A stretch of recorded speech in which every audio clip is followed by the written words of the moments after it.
ఒక big breaking news అయితే ఇప్పుడు చూస్తున్నాం. బండి భగీరథకు తెలంగాణ హైకోర్టు బెయిల్ మంజూరు చేసింది. ఒక ₹1,00,000 పూచీకత్తుతోని ఒక 2 షూరిటీలు, ఇద్దరు షూరిటీలతోని బండి భగీరథకు బెయిల్ మంజూరు చేసింది. ప్రస్తుతం అయితే బండి భగీరథ ఈ యొక్క చెర్లపల్లి జైల్‌లో ఉన్నాడు. ఆయనకిప్పుడు బెయిల్ మంజూరైంది. రిలీజ్ కూడా అయితాడు కాసేపట్లో ఆ జైలు నుండి. అయితే ఇవాళ జూలై 9 బండి భగీరథ ఇవాళ రిలీజ్ అయితున్నప్పటికీ ఆయన అరెస్ట్ అయ్యి రిమాండ్‌కెళ్ళింది మాత్రం మే 17న. అంటే మే 17 నుంచి జూలై 9 వరకు పూర్తిగా కూడా బండి భగీరథ జైల్‌లో లేడు. ఎందుకంటే మధ్యలో ఎగ్జామ్స్ కారణంగా అంటే మహీంద్ర యూనివర్సిటీ నుంచి ఒక మెయిల్ వచ్చింది. అతనికి స్పెషల్ అది కూడా మళ్ళా నోట్ చేసుకోండి చాలా స్పష్టంగా. Special supplementary exams Mahindra university నిర్వహించింది. ఆ కారణం చేత మళ్ళీ ఆయన జూన్ 20 నుంచెల్లి జూన్ 25 తారీఖు వరకు ఒక 5 రోజులు బయటనే ఉన్నాడు. అక్కడ కూడా ఇంటరిమ్ బెయిల్, ఒక మధ్యంతర బెయిల్ పొందిండు. మొత్తం మే 17న రిమాండ్ అయితే ఇవాళ జూలై 9న బెయిల్ వచ్చింది. ఈ పీరియడ్‌లో కూడా ఆయన ఒక 5 రోజులు బయట ఉన్నాడు. ఈ మొత్తం కేసులో బండి భగీరథ జైల్‌లో దాదాపు ఒక 50 రోజులు మాత్రమే ఉన్నాడు. 50 నుంచి 51 రోజులు అంతే, అటు ఇటుగా. ఇంతకు మించి బండి భగీరథ జైల్‌లో గడిపింది లేదు. బట్ మీరు అబ్జర్వ్ చేస్తే అసలు it's very very very very rare cases. అంటే ఒక వ్యక్తి అది కూడా క్రిమినల్ కేసులో, దట్టు పోక్సో కేసులో ఇన్వాల్వ్ అయ్యి కేవలం ఒక 50 రోజులు మాత్రమే ఆ జైలు జీవితాన్ని గడిపి ఇంత త్వరగా బెయిల్ పొందడం అనేది ఇట్స్ ఏ గ్రేట్ థింగ్. అంటే అసలు అది ఒక చాలా గొప్ప విషయం వాస్తవానికి. అంటే ఇంత త్వరగా కూడా ఇంత కఠినమైన యాక్ట్‌లో, ఇంత కఠినమైన చట్టాల మధ్య, ఇంత కఠినమైన సెక్షన్ 5, 6 యాడ్ చేసిన తర్వాత కూడా ఒక వ్యక్తి బెయిల్ పొందడం అనేది ఇట్స్ అన్‌బిలీవబుల్ థింగ్. అండ్ ఇక్కడ మీరు అబ్జర్వ్ చేస్తే ఇంకొక గొప్ప విషయం ఏంటంటే ఛార్జ్ షీట్ కూడా దాఖలు కాలేదు. వీళ్ళు రీకన్‌స్ట్రక్షన్ చేసిర్రు సీన్‌ని. అంటే పోలీసులు ఫామ్ హౌస్‌కి వెళ్ళడం, అక్కడేం జరిగింది, ఇక్కడేం జరిగింది, అక్కడి నుంచి బండి భగీరథని తీసుకెళ్లడము, ఏం జరిగిందని ఆయన వివరిస్తే పోలీసులు తెలుసుకోవడము, అక్కడ ఉన్న సాక్ష్యాల లేకపోతే సీసీటీవీ ఫుటేజ్‌లు ఇవన్నీ తీసుకోవడం జరిగింది.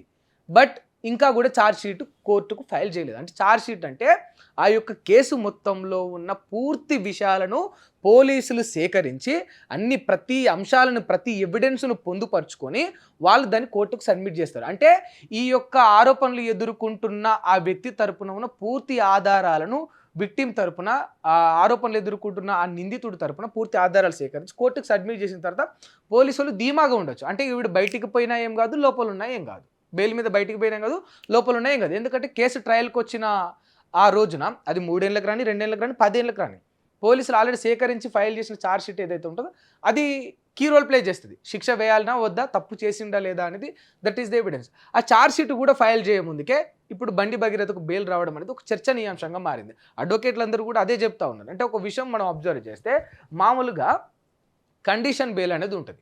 అది కూడా ఒక 90 డేస్‌లోపు, అంటే క్రిమినల్ కేసులో, అంటే ఆర్మ్స్ యాక్ట్ ఉన్నా, మర్డర్ కేసు ఉన్నా, అటెంప్ట్ టు మర్డర్ ఉన్నా 90 డేస్‌లోపు బెయిల్ ఇస్తే వాళ్ళకు ఏం చేస్తారంటే ఒక కండిషన్ బెయిల్‌తో కూడుకున్న ఒక బెయిల్‌ను మంజూరు చేస్తారు. అంటే వీళ్ళు వారంలో 2 సార్లో, ఒక్కసారో పోలీస్ స్టేషన్‌కి పోయి సైన్ చేయడం, అంటే నేను ఈ ఈ ఈ సిటీనో లేకపోతే ఫలానా టౌన్‌ని, ఫలానా విలేజ్‌ని దాటి నేను ఎక్కడికి వెళ్తలేనని చెప్పుకోవడానికి పోలీసులకు ఎప్పటికప్పుడు కూడా కలిసి రావడానికి ఒకటి క్రియేట్ చేసి కండిషన్ బెయిల్‌ను కోర్టు మంజూరు చేస్తుంది. ఇంతవరకు ఓకే. ఇది ఎలాంటి కేసులలో, ఆర్మ్స్ యాక్ట్ ఉన్నా, మర్డర్ కేసు ఉన్నా, అటెంప్ట్ టు మర్డర్ ఉన్నా, ఏదైనా క్రిమినల్ యాక్టివిటీ, క్రిమినల్ కేసులలో ఇది జరుగుతుంది. బట్ పోక్సో విషయానికి వస్తే ఈ మాత్రం ఫెసిలిటీకి కూడా తావు లేకుండా ఉండే పరిస్థితులు కొన్ని ఉంటాయి. ఎందుకు అనంటే పోక్సో కేసులో ఒకసారి ఆరోపణలు ఎదుర్కొంటే ఒక వ్యక్తి, ఇది చాలా స్పష్టంగా న్యాయస్థానం, చట్టం ఇవే చాలా చాలా క్లియర్‌గా చెప్తా ఉన్నాయి. పోక్సో కేసులో కానీ, పోక్సో యాక్ట్‌లో కానీ ఒక వ్యక్తి ఆరోపణలు ఎదుర్కొంటే తన మీద వచ్చిన ఆరోపణలు నిజం కావని అది న్యాయస్థానం నమ్మేంత వరకు, ఆధారాలతో తాను నిరూపించుకునేంత వరకు కూడా చట్టం దృష్టిలో పోక్సో కేసులో ఉన్న ఆరోపణలు ఎదుర్కొంటున్న నిందితుడు నేరస్తుడుగానే చట్టం భావిస్తుంది. ఏ కేసులో కూడా ఇలా ఉండదు. మీరు ఇండియాలో ఉన్న ఏ కేసులో అయినా సరే నేరం రుజువయ్యేంత వరకు అతను నేరస్తుడు కాదు. అతను అభియోగం మోపబడ్డవాడు, ఆరోపణలు ఎదుర్కొంటున్నవాడు. అంటే అలిగేషన్స్ అంటారు కదా, ఆరోపణలు ఎదుర్కొంటున్నవాడు. బట్ పోక్సో కేసులో మాత్రం ఇది క్వైట్ ఆపోజిట్‌గా ఉంటుంది. ఆ నేరం రుజువయిందా, లేకపోతే నేరం రుజువు కాకుండా కొట్టేసేంత వరకు కూడా అతను నేరస్తుడే. ఎందుకంటే ఒక మైనర్ అమ్మాయికి సంబంధించింది కనుక, ఒక బాలికకు సంబంధించింది కనుక ఆ విషయాన్ని అందుకే అంత కట్టుదిట్టంగా పోక్సో యాక్ట్‌ని తయారు చేసిండ్రు. మరి ఇంత కట్టుదిట్టంగా తయారు చేసిన పోక్సో యాక్ట్‌లో కూడా బండి భగీరథకు బెయిల్ ఎట్లా వచ్చిందనేది అన్‌బిలీవబుల్ థింగ్. ఇందులో కూడా ఒక 5 రోజులు బయటనే ఉన్నాడు. ఎగ్జామ్ కారణం చేత బయటికొచ్చిండు. అంటే సరే న్యాయస్థానం చూస్తది. అంతా ఏమంటారు కదా! అంత గుడ్డిగా కూడా బెయిల్ ఇవ్వదు. వాస్తవానికి అడ్వకేట్ గాని, తన తరపున ఉన్న వాళ్ళు గాని కొన్ని ప్రశ్నలు లేవనెత్తుతుంటారు. నేను కాదు అనను. కానీ అందులో దాన్ని కన్సిడర్ చేసి ఖచ్చితంగా బెయిల్ మంజూరు చేయడానికి ఉంటది. ఎందుకంటే అదంతా కూడా లైవ్‌లో నడుస్తది కదా! ఏదో ఒక గుట్టు చప్పుడు కాకుండా ఒక 4 గోడల మధ్య జరిగేది కాదు. కాకపోతే ఇక్కడ ఉన్న ప్రశ్న ఏంటంటే మరి బండి భగీరథకు బెయిల్ దొరికినట్టు మిగతా సామాన్యులు కొన్ని వందల మంది ఉన్నారు. అదే చెంచల్గూడ జైల్‌లో ఎంతమంది ఉన్నారు? చెర్లపల్లి జైల్‌లో ఎంతమంది ఉన్నారు? పోక్సో యాక్ట్‌లో వాళ్ళందరికి ఎందుకు వితిన్ ద పీరియడ్ ఆఫ్ 90 డేస్‌లో వాళ్ళకెందుకు బెయిల్ దొరకట్లేదు? వాళ్ళకెందుకు దొరకట్లేదు? ఒక ఎగ్జామ్స్ కారణం చూపెడితే పోక్సో యాక్ట్‌లో ఉన్న బండి భగీరథకు మహీంద్ర యూనివర్సిటీ నుంచి ఒక ఫార్వర్డెడ్ మెయిల్ వస్తే ఇంటరిమ్ బెయిల్ ఇచ్చిండ్రు. అరే సామాన్యులకు ఎందుకు దొరకదు? ఇన్‌ఫ్లుయెన్స్ వాడాలి. కానీ ఎక్కడ వాడాలి? ఒక కేంద్ర మంత్రి గాని లేకపోతే ఇది సమాజం నుంచి వస్తున్న మాటలు. చాలా స్పష్టంగా చెప్తానంట. అంటే వ్యక్తిగత విషయాలు కావు. ఇది వ్యవస్థ నుంచి వస్తున్న మాటలేనంటే ఇన్‌ఫ్లుయెన్స్ ఎవరైనా కూడా ఎక్కడ వాడాలంటే సమాజానికి మంచి చేసే చోట, రోడ్లు బాగు చేసే చోట, ప్రాజెక్టులు కట్టే చోట, ఇంకా కూడా 5 ఏండ్ల నుంచెల్లి కట్టకుండా ఆ మధ్యంతరంగా ఆగిపోయిన ఉప్పల్ టు ఆ గట్కేసర్ ఫ్లైఓవర్ చోట, ఇట్లాంటి వాటి చోట ఇన్‌ఫ్లుయెన్స్ యూజ్ చేసి పనులు త్వరగా చేసి డెవలప్‌మెంట్ త్వరగా చేయాలి.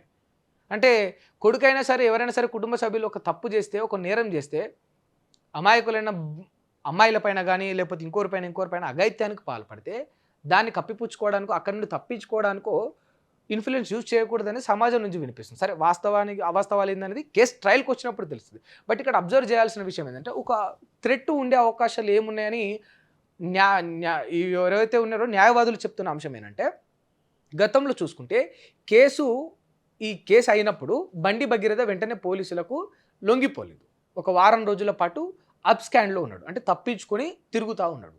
అంటే అలాంటి క్రిమినల్ మైండ్ సెట్ ఉన్న ఆ వ్యక్తికి బెయిల్ ఇవ్వడం ద్వారా మళ్ళీ తప్పించుకొని తిరగడానికి గ్యారంటీ ఏంటి? అంటే ఒక వ్యక్తి ఎప్పుడైనా కూడా చట్టానికి, న్యాయస్థానానికి లోబడే ఉండాలి. అది ఎంత పెద్ద వ్యక్తులైనా. Even PM, even CM, even MP, MLA or anybody, minister son or minister ఎవరైనా కూడా ఎనీబడీ వాళ్ళందరూ కూడా చట్టానికి లోబడే ఉండాలి. బట్ చట్టానికి లోబడి ఉండకుండా వారం రోజుల పాటు అబ్స్కాండ్‌లో ఉండే క్రిమినల్ మెంటాలిటీతో ఉన్న బండి భగీరథకు బెయిల్ ఇస్తే ఎలాంటి అంటే సాక్షులను గానీ, ఆ విక్టిమ్స్‌ని గానీ ప్రభావితం చేయడని గ్యారంటీ ఏంటనే ప్రశ్నలు సమాజం నుంచి వస్తా ఉన్నాయి. న్యాయవాదులు కూడా అడుగుతా ఉన్నారు. అండ్ సెకండ్ థింగ్ ఏంటంటే క్రిమినల్ యాక్టివిటీస్. అంటే ఒక కేసులో ఒక వ్యక్తి ఎప్పుడైనా జైల్లో రిమాండ్ అయ్యి ఉంటే అతనికి బెయిల్ ఇవ్వాలా వద్దా అనేది అతని యొక్క చరిత్ర చూస్తుంది. ఎప్పుడైనా కూడా న్యాయస్థానం కానీ అక్కడ ఉండే జడ్జిలు కానీ ఇదే చూస్తారు. అంటే వీడికి బెయిల్ ఇచ్చి బయటికి పంపితే వీడు మొదటిసారి వచ్చిన కేసా? అంటే కోర్టు ఇట్లా కూడా కన్సిడర్ చేస్తుంది. ఇవి చాలామంది చెప్పరు కానీ న్యాయస్థానం ఎట్లా చూస్తుంది అంటే ఇప్పుడు బెయిల్ ఇవ్వాలన్నా వద్దా, వీడు ఉద్దేశపూర్వకంగా చేశాడా లేదా, వీడి గత చరిత్ర ఎట్లా ఉంది, వీడి బ్యాక్గ్రౌండ్ ఎట్లా ఉందని చూస్తారు. అదే బండి భగీరథకు బెయిల్ మంజూరు చేయాలంటే బండి భగీరథ బ్యాక్గ్రౌండ్ వెరిఫై చేస్తుంది న్యాయస్థానం. బ్యాక్గ్రౌండ్ వెరిఫై చేసినప్పుడు క్రిమినల్ యాక్టివిటీస్ కనిపిస్తాయి. కాలేజీలో చేసిన గొడవలు, అమాయకులైన తనతో పాటు ఉన్న స్నేహితులను కొట్టడము, క్రూరంగా, కిరాతకంగా, అంతకుమించి అన్పార్లమెంటరీ వర్డ్స్ వాడుతూ అబ్యూజ్ చేయడము, హరాస్ చేయడము, ఇవన్నీ యాక్టివిటీస్ ఉన్న వాళ్ళకు బెయిల్ మంజూరు చేయడం అతి కష్టం. అతి కష్టం అది. ఈ క్రిమినల్ యాక్టివిటీస్ ఉండడం, కేసు అయిన వెంటనే అబ్స్కాండ్‌లో ఉండడం, అది పోక్సో యాక్ట్‌లో ఉండడం, ఇలాంటి ఆరోపణలన్నీ, ఇలాంటివన్నీ యాక్టివిటీస్ ఉన్న వ్యక్తికి ఇంత అనతి కాలంలో బెయిల్ రావడం అనేది ఇండియన్ హిస్టరీలో ఒక గ్రేట్ అద్భుతం. ఇది ఒక అన్బిలీవబుల్ థింగ్ అని సమాజం నుంచి చాలామంది అంటా ఉన్నారు. సరే నిజంగా మీ అభిప్రాయం ఏంటని చెప్పండి. అంటే బండి భగీరథకు బెయిల్ మంజూరు చేయడంలో మీ ఒపీనియన్ ఏంటి? మరి ఇన్‌ఫ్లుయెన్స్ ఏమన్నా యూజ్ చేయబడ్డదా? లేకపోతే తనని అమాయకుడిగా, తన యొక్క చదువును, తన యొక్క భవిష్యత్తును కన్సిడర్ చేసి కోర్టు కేవలం ఆ యొక్క ఉద్దేశంతోనే బెయిల్ మంజూరు చేసిందా అనే మీ యొక్క అభిప్రాయాన్ని చెప్పండి. Thank you.